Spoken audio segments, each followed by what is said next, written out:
विचाराचा बाजार झालाय, माणुसकीचा बाजार झालाय, संविधानाचा बाजार झालाय.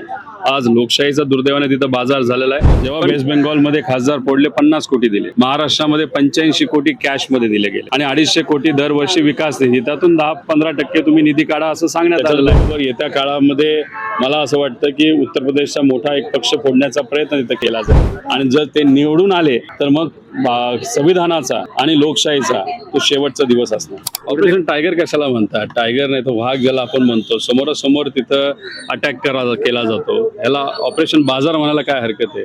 विचाराचा बाजार झालाय, माणुसकीचा बाजार झालाय. ज्या नेत्यामुळे तुम्ही निवडून आला त्या नेत्याचा बाजार, त्या पक्षाचा बाजार इथं मांडला गेला आहे आणि एका खासदाराला महाराष्ट्रामध्ये 85 कोटी कॅश आणि 250 कोटी दरवर्षी विकास निधी, त्यातून तुम्ही 10 ते 15 कोटी रुपये काढा दरवर्षी असं सांगण्यात आलेलं आहे. मग ह्याच्यावरनं आपल्याला हेच म्हणावं लागेल, आज संविधानाचा बाजार झालाय, आज लोकशाहीचा दुर्दैवाने तिथं बाजार झालेला आहे. पण लोक या सगळ्या गोष्टीकडे बघत आहेत. लोकांचं मत असं आहे की महाराष्ट्रामध्ये बेरोजगारीचा प्रश्न आहे, विद्यार्थ्यांचा प्रश्न आहे, महिला सुरक्षतेचा प्रश्न आहे, शेतकरी आज अडचणीत आहे. अल निनो असल्यामुळे येत्या काळामध्ये आपण जर बघितलं तर पाऊस होणार नाही, त्यामुळे अजून मोठ्या आर्थिक अडचणी या राज्यांवर तिथे येणार आहे. पण या बाबतीत न बोलता आज काय चाललंय तर खासदाराला फोडा, ह्याला उचला, त्याला उचला. पण आता जे काय झालं, विषय असा आहे की तुम्ही एकच अंग बघताय, ह्याला दुसरं अंग सुद्धा आहे.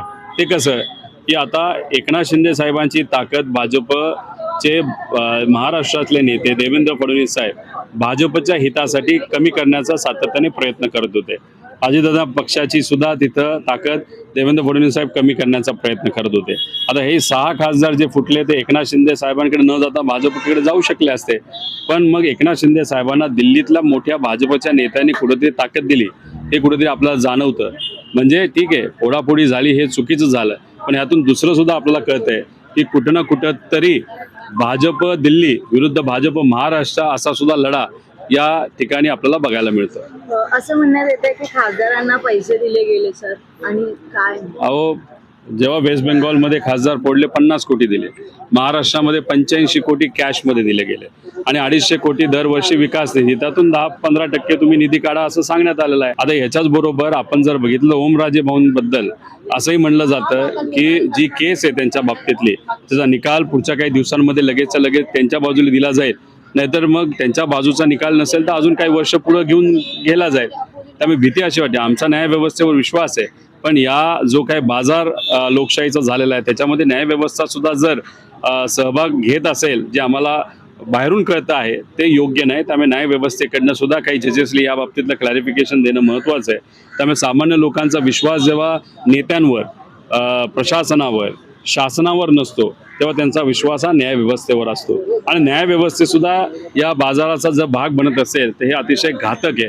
त्यामुळे कुठं ना कुठंतरी न्यायव्यवस्थेच्या मोठ्या जजेसकडनं सुद्धा या बाबतीतलं क्लॅरिफिकेशन हे दिलं गेलं पाहिजे. अजूनही काही खासदार जाण्याची शक्यता आहे असं वाटतं की तुमच्याही पक्षातले काही 100 खासदारांची जरूरत भाजपला कशासाठी पाहिजे तर डिलिमिटेशन कायदा पास करण्यासाठी पाहिजे आणि मग त्यासाठी जो पक्ष त्यांना फोडता येईल तो ते फोडतील. पहिला फोडला कुठला तर त्यांनी फोडला TMC. त्याच्या आधीचं जे झालं ते जुनं झालं, आता TMC फोडला, नंतर उद्धव ठाकरे साहेबांचा फोडला. त्याच्याच बरोबर येत्या काळामध्ये मला असं वाटतं की उत्तर प्रदेशचा मोठा एक पक्ष फोडण्याचा प्रयत्न तिथं केला जाईल. त्यामुळे काही झालं तरी भाजपला कळालंय डिलिमिटेशन जर झालं नाही तर 2029 मध्ये ते सत्तेत येऊ शकत नाही, ते घाबरलेले आहेत. आणि मग त्या अनुषंगाने काही झालं तर डिलिमिटेशन करायचं. डिलिमिटेशन म्हणजे काय, जसं ग्रामपंचायतचं इलेक्शन असतं त्या इलेक्शनमध्ये वॉर्ड जे असतात ते आपल्याला शोभेल असे आपण वॉर्ड आपल्या नेत्याकडनं जो सत्तेत आहे त्याकडनं केले जातात तहसीलदारला सांगून. तसंच महानगरपालिकेमध्ये सुद्धा वॉर्ड फोडले जातात, प्रभाग फोडले जातात. तसंच खासदारकीचे मतदारसंघ सुद्धा आपल्याला योग्य वाटतात तसं तिथं फोडले जातील, जेणेकरून आपल्याला जास्त मतदान मिळेल. जे मतदान आपल्या विरोधातले ते दुसऱ्या मतदारसंघामध्ये टाकून ते समीकरण बसवलं जाईल आणि ही गोष्ट आसाममध्ये एकदा झाली आहे, ती अख्ख्या देशांमध्ये केली जाईल.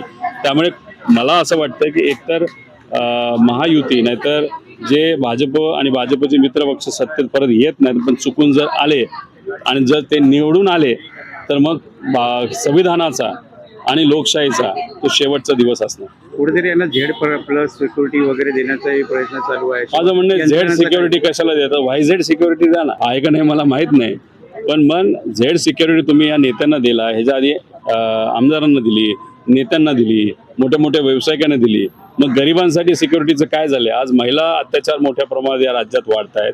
आज कायदा व सुव्यवस्थेची परिस्थिती आपल्या राज्याची उत्तर प्रदेश आणि बिहारपेक्षा अतिशय हलाखीची आणि वाईट झालेली आहे. त्याचं मुख्य कारण काय? मोठ्या व्यावसायिकांना सिक्युरिटी दिली जाते, नेत्यांना दिली जाते आणि गरिबांना विसरलं जातं. त्यामुळे आज खऱ्या अर्थाने गरिबांना लक्ष केंद्रबिंदू ठेवून आपल्याला काम करण्याची जरूरत असताना पैशाचा जोराचा वापर करून अशा मोठ्या पद्धतीने जर पक्ष फोडले जात असतील तर हे आपल्याला लोकशाहीला शोभणारं नाही.